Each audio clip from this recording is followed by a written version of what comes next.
ओम नमः शिवाय। आज हम श्री रुद्र संहिता तृतीय खंड से 30वां अध्याय सुनेंगे, जिसका नाम है ब्राह्मण वेश में पार्वती के घर जाना। चलिए ये शुरू करते हैं।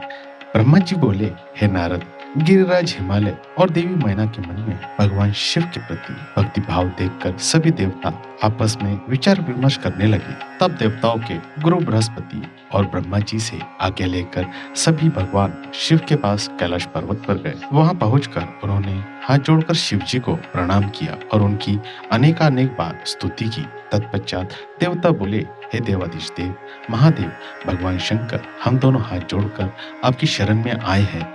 हम पर प्रसन्न होइए और हम पर अपनी कृपा दृष्टि बनाइए। प्रभु, अब तो भक्त वत्सल्य है और अपने भक्तों की प्रसन्नता के लिए कार्य करते हैं। आप दिन दुखियों का उद्धार करते हैं। आप दया और करुणा के अथाह सागर हैं। आप ही अपने भक्तों को संकटों से दूर करते हैं तथा उनकी सभी विपत्तियों का विनाश करते हैं।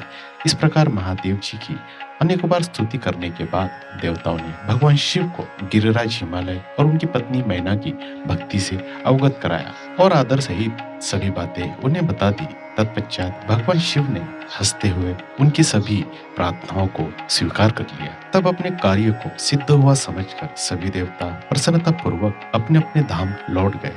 जैसा कि सभी जानते हैं कि भगवान शिव को लीलाधारी कहा जाता है। वे माया के स्वामी हैं। पुनः वे शैलराज हिमालय के घर गए। उस समय राजा हिमालय अपनी पुत्री पार्वती सहित सभा भवन में बैठे हुए थे। उन्होंने ऐसा रूप धारण किया कि वे कोई ब्राह्मण अथवा साधु संत जान पड़ते थे। उनके हाथ में दंड व शस्त्र था, शरीर पर दिव्य वस्त्र तथा माथे पर तिलक शोभा पा रहा था।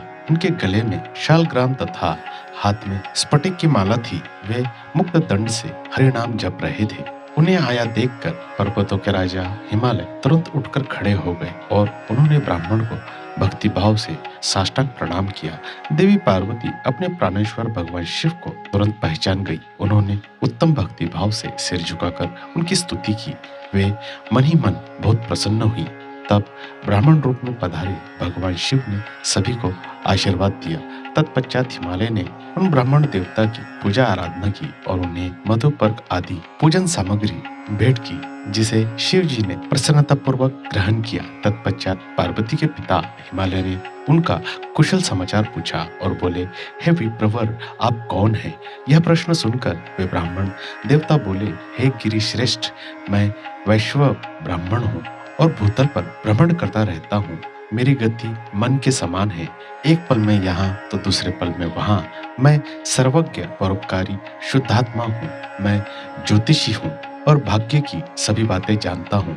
क्या हुआ है, क्या होने वाला है, यह सब कुछ मैं जानता हूँ। मुझे ज्ञात हुआ है कि आप अपनी दिव्य पुत्री पार्वती को, जो कि सुंदर एवं लक्ष्मी के समान है, आश्रय विहीन कुरूप और गुणहीन परमेश्वर शिव को सौंपना चाहते हैं। वे शिव जी तो मरघट में रहते हैं। उनके शरीर पर हर समय सांप लौटते रहते हैं और वे अधिक समय योग और ध्यान में ही बिताते हैं। वे नंग धड़ंग होकर ही इधर उधर भटकते फिरते हैं। उनके पास पहनने के लिए वस्त्र भी नहीं है।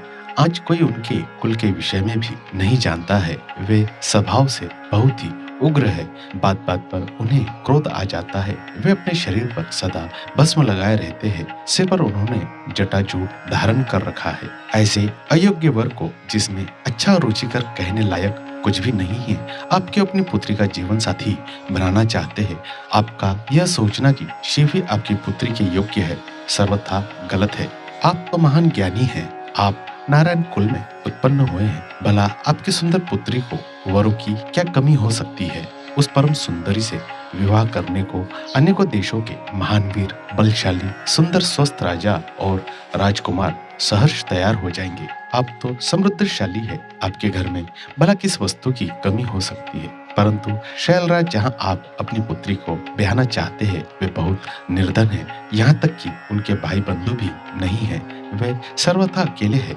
गिरिराज हिमालय, आपके पास अभी समय है। अतः आप अपने भाई बंधुओं, पुत्रों एवं अपनी प्रिय पत्नी देवी मैना से इस विषय में सलाह कर ले, परंतु अपनी पुत्री पार्वती से इस विषय में कोई सलाह न ले, क्योंकि वे शिव के गुणों दोषों के बारे में कुछ भी नहीं जानती है।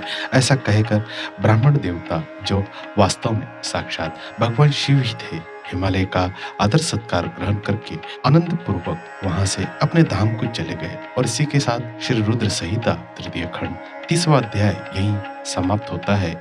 इसके अगले एपिसोड में हम 31वां अध्याय सुनेंगे, जिसका नाम होगा सप्त ऋषियों का आगमन और हिमालय को समझाना। मुझे आशा है आप उस एपिसोड को भी जरूर सुनेंगे। दोस्तों, अगर आपको यह जानकारी अच्छी लगी हो तो कृपया मेरे इस चैनल को सब्सक्राइब करें और शेयर करें। आपको यह जानकारी सुनने के लिए मैं दिल से धन्यवाद करता हूँ।